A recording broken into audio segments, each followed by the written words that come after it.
Hello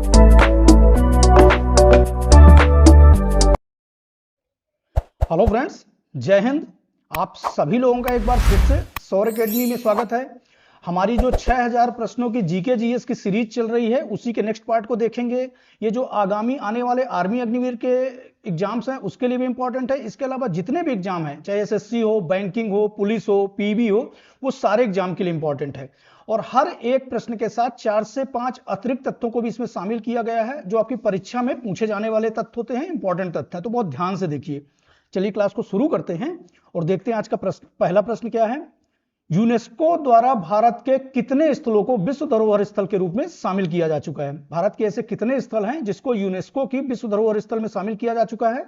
तो कितने स्थल हैं? यहां पे ऑप्शन में देखें, 40, 41, 42, 43। तो कितने स्थल हैं? ऐसे 42 स्थल हैं जिसको यूनेस्को की विश्व धरोहर स्थल में शामिल किया जा चुका है। इसकी डिटेल थोड़ा सा देख लेते हैं। 1983 में 1983 में 4 स्थलों को शामिल किया गया था, जिसमें आगरा का किला, एलोरा की गुफाएं, अजंता की गुफाएं, ताजमहल, ये 4 जो थे जिन्हें 1983 में शामिल किया गया था। उसके अलावा 2023 के इंपॉर्टेंट है क्योंकि ये करंट अफेयर से भी जुड़ा हुआ है। 42वें स्थल के रूप में होयसल मंदिर और 41वें स्थल के रूप में शांति निकेतन, जो कि पश्चिम बंगाल में इनको शामिल किया गया है। उसके अलावा ये बाकी स्थलों की लिस्ट है, तो इसको भी देख लीजिए। अभी तक 42 स्थलों को विश्व धरोहर स्थल के रूप में भारत के शामिल किया जा चुका है, तो इसको ध्यान रखिए। नेक्स्ट क्वेश्चन देख लेते हैं। मूल अधिकार के किस मौलिक अधिकार को 44वें संविधान संशोधन द्वारा हटा दिया गया था? हमारा जब मूल संविधान बना था तो उस समय 7 मौलिक अधिकार थे, फिर एक मौलिक अधिकार को 44वें संविधान संशोधन द्वारा हटा दिया गया था। वो कौन सा मूल अधिकार है? यहां पे ऑप्शन में देखें तो समानता का अधिकार, संपत्ति का अधिकार, स्वतंत्रता का अधिकार, सांस्कृतिक और शैक्षणिक अधिकार। तो वो कौन सा अधिकार है? ये संपत्ति का अधिकार है। संपत्ति के अधिकार को 44वें संविधान संशोधन द्वारा हटाकर संवैधानिक अधिकार बना दिया गया है। इसकी डिटेल देख लेते हैं। संपत्ति के अधिकार को 44वें संविधान संशोधन अधिनियम 1978, तो ये भी प्रश्न है, 44वां संविधान संशोधन कब आया था? 1978 में आया था। इसके द्वारा मौलिक अधिकारों की श्रेणी से संपत्ति के अधिकार को हटा दिया गया है। इंपॉर्टेंट फैक्ट है, इसको याद रखिए। अब संपत्ति का अधिकार कहां पे मिलेगा? तो भाग 12 के अध्याय 4 के अनुच्छेद 300 में इसको संवैधानिक अधिकार के रूप में शामिल किया गया है, विधिक अधिकार के रूप में शामिल किया गया है। तो इंपॉर्टेंट फैक्ट है, तो याद रखिए। नेक्स्ट देख लेते हैं। इसके अलावा जो हमारे 6 मौलिक अधिकार अभी बचे हैं, तो कौन कौन से हैं? समानता का अधिकार, स्वतंत्रता का अधिकार, शोषण के विरुद्ध अधिकार, धार्मिक स्वतंत्रता का अधिकार, सांस्कृतिक और शिक्षा संबंधी अधिकार और संवैधानिक उपचारों का अधिकार। समानता का अधिकार का वर्णन कहां पे मिलता है? अनुच्छेद 14 से 18 में। स्वतंत्रता का अधिकार 19 से 22 में मिलता है। शोषण के विरुद्ध अधिकार 23 से 24 में मिलता है। धार्मिक स्वतंत्रता का अधिकार 25 से 28 में मिलता है। सांस्कृतिक शिक्षा और शिक्षा संबंधी अधिकार अनुच्छेद 29 से 30 तक मिलता है। और संवैधानिक उपचारों का अधिकार अनुच्छेद 22 में मिलता है। इसको डॉक्टर भीमराव अंबेडकर ने भारतीय संविधान की आत्मा भी कहा है, अनुच्छेद 32 को। इसको याद रखिए, ये भी एक फैक्ट है। भारतीय संविधान की आत्मा किसे कहा जाता है? तो अनुच्छेद 32 को भारतीय संविधान की आत्मा कहा जाता है। नेक्स्ट देख लेते हैं। सफेद हाथियों का देश किस देश को कहा जाता है? यहां पे ऑप्शन में देखें, सफेद हाथियों का देश किस देश को कहा जाता है? तो बहरीन, ब्राजील, थाईलैंड, क्यूबा। किस देश को कहा जाता है? ये थाईलैंड है। थाईलैंड को सफेद हाथियों का देश कहा जाता है। इसके अलावा बहरीन को क्या कहा जाता है? तो मोतियों का देश कहा जाता है। ब्राजील को किस नाम से जाना जाता है? तो सांपों के देश के रूप में ब्राजील को जाना जाता है। और क्यूबा को चीनी का कटोरा के नाम से जाना जाता है। इसके अलावा जो इंपॉर्टेंट और फैक्ट हैं, तो उनको भी देख लेते हैं। मोतियों का द्वीप जिसकी बात कर रहे थे, बहरीन को जाना जाता है। सांपों का देश ब्राजील को, जो प्रश्न में पूछा गया है, सफेद हाथियों का देश किसे बोला जाता है? तो ये थाईलैंड को बोला जाता है। चीनी का कटोरा क्यूबा को बोला जाता है।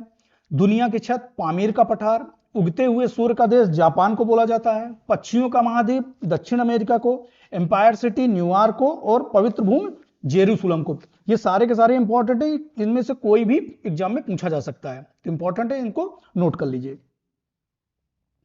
विश्व की सबसे लंबी पर्वत श्रृंखला निम्न में से कौन सी है? यहां पे सबसे लंबी पर्वत श्रृंखला पूछा गया है, ये याद रखिए, देख लीजिएगा। सबसे लंबी पर्वत श्रृंखला पूछा गया है, तो इसमें से कौन सी है? माउंट एवरेस्ट, अलास्का, एंडीज और हिमालय। तो सबसे लंबी पर्वत श्रृंखला या सबसे बड़ी पर्वत श्रृंखला के रूप में कौन सी है? ये एंडीज पर्वतमाला है, जो सबसे विश्व की सबसे लंबी पर्वत श्रृंखला है। इसके अलावा सबसे ऊंची पर्वत श्रृंखला कौन सी है? तो माउंट एवरेस्ट है, जो एशिया की और विश्व की सबसे ऊंची पर्वत श्रृंखला है। इसके अलावा जो महाद्वीपों की सबसे ऊंची जो सर्वोच्च चोटियां हैं उनको देख लेते हैं। एशिया महाद्वीप की माउंट एवरेस्ट भारत और नेपाल बॉर्डर में पड़ता है, 8,848 मीटर है। दक्षिण अमेरिका की सबसे सर्वोच्च चोटी कौन सी है? एकांकागुआ। उत्तरी अमेरिका की मैक किनले, अफ्रीका की किलिमंजारो, यूरोप की एल्ब्रुस पर्वत, अंटार्कटिका की विसिन मैसिप और ऑस्ट्रेलिया की क्या है? तो कोसी उसको है। तो ये सारे के सारे इंपॉर्टेंट है, इनको सभी को नोट कर लीजिए। पृथ्वी की रचना में किस तत्व की बहुलता है? प्रश्न इंपॉर्टेंट है। पृथ्वी की जो रचना हुई है उसमें किस तत्व की बहुलता है? यहां पे देखें, ऑक्सीजन, सिलिकॉन, एल्यूमिनियम, ब्रोमीन। तो किस तत्व की बहुलता है? इसमें ऑक्सीजन की बहुलता है। इसकी डिटेल देख लेते हैं। पृथ्वी के जो तत्व हैं उसमें 47% ऑक्सीजन है, 28% सिलिकॉन है, 8.10% एल्यूमिनियम है। इसके अलावा कुछ मात्रा में आयरन, कैल्शियम, सोडियम, पोटेशियम और मैग्नीशियम भी है। तो इन तत्वों को भी याद रखिए। यहां पे पूछा गया है सर्वाधिक तत्व की बहुलता, तो ये कौन सा है? ऑक्सीजन तत्व है। नेक्स्ट क्वेश्चन देख लेते हैं। प्रसिद्ध पुस्तक गीत गोविंद किसके द्वारा लिखी गई थी? गीत गोविंद पुस्तक किसके द्वारा लिखी गई थी? इंपॉर्टेंट पुस्तक है, कई बार पूछा गया है। यहां पे देखें ऑप्शन में कालिदास, नानभट्ट, जयदेव, मीराबाई। तो किसके द्वारा? ये जयदेव के द्वारा लिखी गई है। किसके द्वारा लिखी गई है गीत गोविंद? जयदेव के द्वारा। कुछ महत्वपूर्ण जो पुस्तकें हैं जो बार बार एग्जाम में पूछा जाता है, तो उनको भी देख लेते हैं। विशाखा दत्त के द्वारा लिखित कौन सी पुस्तक है? मुद्रा राक्षस, जयदेव, गीत गोविंद। मैथिली शरण गुप्त के द्वारा भारत भारती। कल्हड़, कल्हड़ की पुस्तक कौन सी है? तो राजतरंगिणी। विष्णु शर्मा, पंचतंत्र। पाणिनि के द्वारा लिखित अष्टाध्यायी। कालिदास द्वारा रचित कुमार संभवम, अभिज्ञान शकुंतलम, रघुवंशम, मेघदूतम इत्यादि। अबुल फजल के द्वारा अकबर नामा, आईने अकबरी। अलबरूनी के द्वारा किताबुल हिंद। इस तरह से ये इंपॉर्टेंट पुस्तकें हैं, तो इनको देख लीजिए। नेक्स्ट देख लेते हैं। इंपॉर्टेंट क्वेश्चन है, भारत का सर्वोच्च विधि अधिकारी कौन होता है? हाईएस्ट लॉ ऑफिसर कौन होता है? तो नीति आयोग का उपाध्यक्ष, भारत के मुख्य चुनाव आयुक्त, भारत का महान्यायवादी और भारत का विधि और न्याय मंत्री। तो कौन है? तो भारत के जो महान्यायवादी होती है, अटॉर्नी जनरल ऑफ इंडिया, ये भारत का सर्वोच्च विधि अधिकारी होता है। कौन होता है सर्वोच्च विधि अधिकारी? भारत के महान्यायवादी। अभी वर्तमान में जो भारत के महान्यायवादी हैं वो कौन है? आर वेंकटर मणि हैं। तो इनको याद रखिए, वेंकटर मणि। नेक्स्ट देख लेते हैं। निम्न में से कौन सा चैनल मिनिकॉय आइलैंड और मालदीव आइलैंड को अलग करता है? इसमें से कौन सा डिग्री चैनल है जो मिनिकॉय आइलैंड और मालदीव आइलैंड को अलग करता है? तो वो कौन सा है? 8 डिग्री चैनल। 8 डिग्री चैनल जो है वो मिनिकॉय आइलैंड और मालदीव आइलैंड को अलग करता है। इसके अलावा जो महत्वपूर्ण चैनल हैं उनको भी देख लेते हैं। 8 डिग्री किसको अलग करता है? मालदीव और मिनिकॉय को। 9 डिग्री चैनल किसको अलग करता है? तो लक्षद्वीप और मिनिकॉय को। 10 डिग्री चैनल किसको अलग करता है? अंडमान, छोटा अंडमान और निकोबार को। इसके अलावा कुछ रेखाएं हैं, मैकमोहन रेखा किसको? भारत और चीन को। रेड क्लिफ रेखा भारत और पाकिस्तान को। डूरंड रेखा भारत और पाकिस्तान को अलग करता है। तो इस तरह से इन तथ्यों को भी याद रखिए, इंपॉर्टेंट है सारे के सारे। बुलंद दरवाजा का निर्माण किस मुगल सम्राट के द्वारा कराया गया था? पूछा गया है, बुलंद दरवाजा का निर्माण किस सम्राट के द्वारा कराया गया था? ये मुगल कालीन दरवाजा है, मुगल काल में बना हुआ। तो कौन सा शासक है? यहाँ पे ऑप्शन में देखिए, बाबर, हुमायूं, जहांगीर, अकबर। तो किसके द्वारा निर्माण कराया गया था? ये अकबर के द्वारा निर्माण कराया गया था। किसके द्वारा? अकबर के द्वारा। इसके अलावा कुछ महत्वपूर्ण और भी किले मकबरे हैं। बुलंद दरवाजा जो प्रश्न पूछा गया है, तो ये कहाँ पे है? फतेहपुर सीकरी में है। और किसके द्वारा? अकबर के द्वारा कराया गया था। लाल किला दिल्ली में है, शाहजहां के द्वारा। ताजमहल आगरा में है, शाहजहां के द्वारा। पंचमहल फतेहपुर सीकरी में ही है, ये भी अकबर के द्वारा कराया गया था। मोती मस्जिद दिल्ली में है, औरंगजेब द्वारा। अकबर का मकबरा कहाँ पे है? तो ये सिकंदरा में है, जहांगीर के द्वारा कराया गया था निर्माण। शेर शाह का मकबरा ये सासाराम में है। और हुमायूं का मकबरा दिल्ली में है, हाजी बेगम के द्वारा कराया गया था। तो ये सारे के सारे इंपॉर्टेंट तथ्य हैं, इनमें से कोई भी प्रश्न पूछा जा सकता है, तो इनको नोट कर लीजिए। विनबैक्स युद्धाभ्यास 2023 भारत और किस देश के बीच आयोजित हुआ था? विनबैक्स युद्धाभ्यास 2023 ये दिसंबर महीने में आयोजित हुआ था। दिसंबर 2023 में भारत और किस देश के बीच आयोजित हुआ था? तो ये वियतनाम, भारत और वियतनाम के बीच में ये युद्धाभ्यास आयोजित हुआ था। इसके अलावा कुछ प्रमुख युद्धाभ्यास हैं, उनको भी देख लेते हैं। भारत और ऑस्ट्रेलिया के बीच में कौन कौन से हैं? ऑस्ट्रा हिंद। भारत और बांग्लादेश के बीच में संप्रति, INBN कॉर्पोरेट, टेबल टॉप पूर्व, भारत और चीन में हाथों हाथ, भारत और फ्रांस में शक्ति, वरुण, गरुण इत्यादि ये इंपॉर्टेंट है। भारत इंडोनेशिया में गरुण शक्ति, Indian Indo corporate, Bharat Japan धर्म संरक्षक, जीमेक्स, भारत कजाकिस्तान में प्रबल दोस्तिक और भारत किर्गिस्तान में खंजर। ये युद्धाभ्यास से प्रश्न पूछे जाते हैं, इंपॉर्टेंट है, इनको देख लीजिएगा। किस दशक को भारतीय जनसंख्या का महान विभाजक रेखा बोला जाता है? किस दशक को बोला जाता है जनसंख्या का महान विभाजक रेखा? विभाजक रेखा क्या होती है? जनसंख्या इस दशक में ऋणात्मक स्तर पर रही है, उस बाकी दशक में क्या रही है? जनसंख्या बढ़ते क्रम में रही है, इसमें घटते क्रम में रही है। यहाँ पे दशक देखें, 1901 से 11, 11 से 21 दशक में, 21 से 31 और 51 से 61। तो कौन से दशक में? 1911 से 1921 का जो दशक माना जाता है वो भारतीय जनसंख्या का महान विभाजक रेखा के रूप में माना जाता है। महान विभाजक रेखा के 1911-21 का दशक जो है भारतीय जनसंख्या का महान विभाजक रेखा कहा जाता है। और क्यों कहा जाता है? क्योंकि इस दशक के दौरान जो जनसंख्या रही है उसकी वृद्धि दर जो रही है वो क्या रही है? ऋणात्मक रही है। तो इस फैक्ट को भी याद रखिए। प्रथम बार जो जनगणना हुई थी वो 1872 में लॉर्ड मेयो के शासनकाल में हुई थी। ये पूछा जाता है, कई बार पूछा गया है कि प्रथम बार भारत में जनगणना कब शुरू हुई थी? तो 1872 में लॉर्ड मेयो के शासनकाल में हुई थी। उसके बाद क्रमबद्ध जनगणना जो लगातार दशक के रूप में हर 10 साल में हो रही है, तो क्रमबद्ध जनगणना जो हुई है वो 1881 से शुरू हुई थी लॉर्ड रिपन के शासनकाल में। और 2011 में जो जनगणना हुई ही वो 15वीं जनगणना थी। तो इस तथ्य को भी याद रखिए। 2011 में जो जनगणना हुई थी अभी, तो वो कौन सी थी? 15वीं जनगणना थी, जो लगातार एक दशक के रूप में होती रही है। वैदिक साहित्य में शामिल वेदों की संख्या कितनी है? वैदिक साहित्य में जो वेद हैं उनमें उनकी संख्या कितनी है? तो वेदों की संख्या कितनी है? 4 है। कितनी है वेदों की संख्या? 4 है। वेदांगों की संख्या कितनी है? वेदों की संख्या 4। वेदांगों की संख्या कितनी है? ये 6 है वेदांगों की संख्या। उसके अलावा 18 क्या है? पुराण है। पुराणों की संख्या कितनी है? 18। और उपनिषदों की संख्या कितनी है? तो ये भी याद रखिए, उपनिषदों की संख्या कितनी है? तो 108 है। वैदिक साहित्य में 4 वेद हैं, 6 वेदांग हैं, 18 पुराण हैं और उपनिषद कितने हैं? 108 है। ये जो 4 वेद हैं उनमें कौन कौन से हैं? ऋग्वेद, सामवेद, यजुर्वेद और अथर्ववेद। सामवेद, ऋग्वेद ये सबसे प्राचीनतम वेद है। सामवेद जो है भारतीय संगीत का जनक बोला जाता है। भारतीय संगीत का जनक किसे बोला जाता है? डायरेक्ट प्रश्न पूछा जाता है, भारतीय संगीत का जनक कौन से वेद को बोला जाता है? तो वो सामवेद है। यजुर्वेद में कर्मकांड प्रधान है। इसके अलावा यजुर्वेद गद्य और पद्य दोनों में, पहली बार जो रचना हुई थी गद्य और पद्य में वो यजुर्वेद में ही हुई थी। और अथर्ववेद जो है ये ब्रह्म ज्ञान, जादू टोना, तंत्र मंत्र, रोग निवारण इत्यादि का वर्णन किसमें मिलता है? तो ये अथर्ववेद में मिलता है। इस चारों वेदों को के इंपॉर्टेंट फैक्ट है, इनको याद रखिए। विजयी विश्व तिरंगा प्यारा युक्ति का संबंध किस व्यक्ति से है? विजयी विश्व तिरंगा प्यारा किस व्यक्ति द्वारा दिया गया है? ये नारा किसके द्वारा दिया गया है? श्यामलाल गुप्त पार्षद, स्वामी दयानंद सरस्वती, बंकिम चंद्र चटर्जी, राम प्रसाद बिस्मिल। तो किसके द्वारा दिया गया है? ये श्यामलाल गुप्त पार्षद के द्वारा दिया गया है। विजयी विश्व तिरंगा प्यारा स्वामी दयानंद सरस्वती के द्वारा क्या दिया गया है? वेदों की ओर लौटो।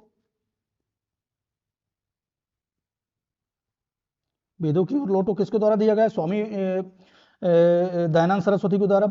बंकिम चंद्र चटर्जी वंदे मातरम, राम प्रसाद बिस्मिल सरफरोशी की तमन्ना। इसलिए इंपॉर्टेंट है, सारे फैक्ट इंपॉर्टेंट है। इसके अलावा और भी देख लेते हैं। भारत छोड़ो या करो या मरो का नारा किसने दिया था? तो ये महात्मा गांधी द्वारा दिया गया था। भारत छोड़ो आंदोलन के समय भारत छोड़ो का नारा दिया था। या करो या मरो का नारा दिया था, वो किसने दिया था? महात्मा गांधी ने। जय हिंद, तुम मुझे खून दो, मैं तुम्हें आजादी दूंगा, ये किसके द्वारा किया गया था? नेताजी सुभाष चंद्र बोस द्वारा दिया गया था। वंदे मातरम किसके द्वारा दिया गया था? बंकिम चंद्र चटर्जी के द्वारा वंदे मातरम दिया गया था। स्वराज्य मेरा जन्म सिद्ध अधिकार है, ये प्रश्न पूछा गया है। स्वराज्य मेरा जन्म सिद्ध अधिकार है, मैं इसे लेकर रहूंगा, किसके द्वारा? बाल गंगाधर तिलक के द्वारा दिया गया है। इसके अलावा सरफरोशी की तमन्ना किसके द्वारा? बिस्मिल द्वारा। पूर्ण स्वराज्य आराम हराम है, जवाहरलाल नेहरू के द्वारा। हिंदी हिंदू हिंदुस्तान भारतेंदु हरिश्चंद्र के द्वारा। जन गण मन अधिनायक जय हो रविन्द्रनाथ टैगोर के द्वारा। इंकलाब जिंदाबाद भगत सिंह के द्वारा। और सारे जहां से अच्छा हिंदुस्तान हमारा किसके द्वारा? इकबाल के द्वारा दिया गया है। तो ये सारे के सारे इंपॉर्टेंट है। नेक्स्ट क्वेश्चन देख लेते हैं। ग्रैमी पुरस्कार किस क्षेत्र में दिया जाता है? ग्रैमी पुरस्कार किस क्षेत्र में दिया जाता है? यहां पे देखें, संगीत के क्षेत्र में, साहित्य के क्षेत्र में, पत्रकारिता के क्षेत्र में, सामाजिक कार्य सोशल वर्क के क्षेत्र में। किस क्षेत्र में दिया जाता है? ये संगीत के क्षेत्र में दिया जाता है। ग्रैमी पुरस्कार इसलिए भी इंपॉर्टेंट है क्योंकि इस बार ग्रैमी पुरस्कार में भारत ने अवार्ड लिया है। ग्रैमी पुरस्कार संगीत के क्षेत्र में अभूतपूर्व उपलब्धियों के लिए दिया जाता है। प्रदानकर्ता कौन है? तो national academy of recording arts and sciences, America की एक संस्था है national academy of recording and sciences. किसके द्वारा दिया जाता है? National academy of recording and sciences के द्वारा। 2024 का जो ग्रैमी अवार्ड्स है उसमें भारत का प्रदर्शन अच्छा रहा है। तबला वादक जाकिर हुसैन और गायक शंकर महादेवन के फ्यूजन म्यूजिक ग्रुप शक्ति के जो दिस मूवमेंट एल्बम है उसके लिए ग्लोबल म्यूजिक एल्बम का 66वां ग्रैमी अवार्ड 2024 का पुरस्कार दिया गया है। तो इसको ध्यान रखिए, कौन सा पुरस्कार? Global music album. किसके लिए? दिस मूवमेंट के लिए। करंट अफेयर से जुड़ा हुआ प्रश्न है तो इंपॉर्टेंट है। इसके अलावा कुछ अंतरराष्ट्रीय पुरस्कार हैं, उसको भी देख लेते हैं। ऑस्कर पुरस्कार किस क्षेत्र में दिया जाता है? तो विश्व फिल्म सिनेमा के जगत में। ग्रैमी पुरस्कार जिसकी बात कर रहे थे संगीत के क्षेत्र में। मान बुकर प्राइज ये साहित्य के क्षेत्र में दिया जाता है। गांधी शांति पुरस्कार विश्व शांति के क्षेत्र में। नोबेल पुरस्कार जो दिया जाता है वो 6 क्षेत्रों में दिया जाता है, शांति, साहित्य, चिकित्सा, भौतिक विज्ञान, रसायन विज्ञान और अर्थशास्त्र के क्षेत्र में। इन 6 क्षेत्रों में नोबेल पुरस्कार दिया जाता है। उसके अलावा रमन मैग्सेसे पुरस्कार है, ये एशिया का नोबेल पुरस्कार भी बोला जाता है। शासकीय सेवा, जन सेवा, पत्रकारिता, साहित्य, रचनात्मकता, संचार कला, अंतरराष्ट्रीय स्तर में उल्लेखनीय योगदान के लिए कौन सा पुरस्कार दिया जाता है? रमन मैग्सेसे अवार्ड दिया जाता है। इस तरह से इन सारे तथ्य इंपॉर्टेंट है, इनको देख लीजिए। राष्ट्रीय सुरक्षा गार्ड एनएसजी का मुख्यालय कहां पर है? यहां पे बात किया गया है राष्ट्रीय सुरक्षा गार्ड के मुख्यालय कहां पे है? तो ये देखें यहाँ पे शिलांग, बेंगलोर, नई दिल्ली, देहरादून। कहां पर है? तो ये नई दिल्ली में है। कहां पे है? नई दिल्ली में एनएसजी नेशनल सिक्योरिटी गार्ड का मुख्यालय है। इसकी कुछ अन्य जो सैन्य प्रशिक्षण संस्थान है उनको भी देख लेते हैं। राष्ट्रीय सुरक्षा गार्ड जिसकी बात कर रहे थे ये नई दिल्ली में है। इसकी स्थापना 1986 में हुई थी। आसाम राइफल इसका मुख्यालय कहां पे? शिलांग में है। 1935 में सबसे पुराना है। केंद्रीय रिजर्व पुलिस बल सीआरपीएफ की स्थापना कहां पे हुई थी? तो ये भी नई दिल्ली में इसका मुख्यालय है, 1939। भारत तिब्बत सीमा पुलिस आईटीबीपी जो है ये इसका मुख्यालय भी नई दिल्ली में है, 1962 में इसकी स्थापना की गई थी। भारतीय तटरक्षक दल नई दिल्ली में है 1978 में। सशस्त्र सीमा बल एसएसबी नई दिल्ली में है 1963 में। और केंद्रीय औद्योगिक सुरक्षा बल सीआईएसएफ भी है नई दिल्ली में। इसकी स्थापना कब की गई थी? 1959 में। तो ये सारे मुख्यालय नोट कर लीजिएगा, इंपॉर्टेंट है। कोई ना कोई किसी न किसी सैन्य प्रशिक्षण से संबंधित मुख्यालय पूछा जा सकता है। नेक्स्ट देख लेते हैं, इंपॉर्टेंट क्वेश्चन है, राष्ट्रीय खेल दिवस कब मनाया जाता है? यहां पे देखें 23 दिसंबर, 29 अगस्त, 16 दिसंबर, 28 फरवरी। तो यहां पे जो ऑप्शन दिए हैं 29 अगस्त को राष्ट्रीय खेल दिवस के रूप में मनाया जाता है। मेजर ध्यानचंद जो हॉकी के जादूगर रहे हैं, मेजर ध्यानचंद, उनके जन्म दिवस को राष्ट्रीय खेल दिवस के रूप में मनाया जाता है। इसके अलावा जो भारत का सर्वोच्च खेल रत्न अवार्ड है वो भी मेजर ध्यानचंद के नाम पे ही मेजर ध्यानचंद खेल रत्न अवार्ड के नाम से भी जाना जाता है। कब मनाया जाता है? 29 अगस्त को। 23 दिसंबर को किसान दिवस के रूप में मनाया जाता है। इंपॉर्टेंट है क्योंकि किसान दिवस जो मनाया जाता है भूतपूर्व प्रधानमंत्री रहे हैं चौधरी चरण सिंह, उनके जन्म दिवस पर मनाया जाता है, जिन्होंने अभी हाल में ही भारत रत्न की घोषणा की गई है। तो वो चौधरी चरण सिंह हैं जिनके जन्म दिवस को किसान दिवस के रूप में मनाया जाता है। वो कब? 23 दिसंबर को। 29 अगस्त को हम राष्ट्रीय खेल दिवस के रूप में मनाते हैं। 16 दिसंबर को विजय दिवस के रूप में मनाया जाता है और 28 फरवरी को विज्ञान दिवस के रूप में मनाया जाता है। किस रूप में? विज्ञान दिवस के रूप में। सारे खेल दिवस, सारे दिवस इंपॉर्टेंट है, इनको याद रखिए। इसके अलावा जो इंपॉर्टेंट अन्य दिवस है, 9 जनवरी को प्रवासी भारतीय दिवस, 12 जनवरी को राष्ट्रीय युवा दिवस स्वामी विवेकानंद के जन्म दिवस पर, 15 जनवरी को थल सेना दिवस, 25 जनवरी को राष्ट्रीय मतदाता दिवस, 30 जनवरी को शहीद दिवस, 28 फरवरी को राष्ट्रीय विज्ञान दिवस, 29 अगस्त को राष्ट्रीय खेल दिवस, 14 सितंबर को हिंदी दिवस के रूप में मनाया जाता है, 8 अक्टूबर को भारतीय वायुसेना दिवस, 7 दिसंबर को सशस्त्र बल झंडा दिवस के रूप में मनाया जाता है और 16 दिसंबर को विजय दिवस के रूप में मनाया जाता है। तो ये सारे के सारे इंपॉर्टेंट दिवस हैं, इनको नोट कर लीजिए। नेक्स्ट क्वेश्चन देख लेते हैं, फ्रांस की मुद्रा का नाम क्या है? फ्रांस की मुद्रा का नाम क्या है? फ्रांस में कौन सी मुद्रा चलती है? यहाँ पे देखें डॉलर, यूरो, पाउंड, येन। कौन सी मुद्रा है? यहाँ जो यूरो है ये फ्रांस की मुद्रा है। फ्रांस की मुद्रा को क्या बोला जाता है? यूरो। इसकी डिटेल देख लेते हैं। जो महत्वपूर्ण देश की मुद्राएं हैं उनको देख लेते हैं, क्योंकि प्रश्न ऐसे भी पूछा जाता है। डॉलर, डॉलर किस किस देश में चलता है? तो यूएसए, कनाडा, ऑस्ट्रेलिया, न्यूजीलैंड, इनमें क्या चलता है? डॉलर चलता है। यूरो किस देश में चलता है? जर्मनी, फ्रांस, इटली, नीदरलैंड और बेल्जियम। पौंड किस में चलता है? यूनाइटेड किंगडम, मिस्र, सीरिया, सूडान में क्या चलता है? पौंड। एन जापान में। रुपया भारत, मॉरिशस, पाकिस्तान, नेपाल, श्रीलंका में। युआन किस देश में, युआन की मुद्रा किस में चलती है? तो ये चीन देश में चलती है। इस तरह से महत्वपूर्ण मुद्रा और उनके देश है, तो इनको नोट कर लीजिए। इस तरह से हमारा जीके का जो आज का सेशन है यहीं पे समाप्त होता है। इसके नेक्स्ट सेशन में हम लोग साइंस के महत्वपूर्ण प्रश्नों को देखेंगे। चैनल पर नए हैं तो सब्सक्राइब कर लीजिए, ज्यादा से ज्यादा लोगों तक शेयर कर दीजिए। मिलते हैं नेक्स्ट सेशन में। थैंक यू, धन्यवाद।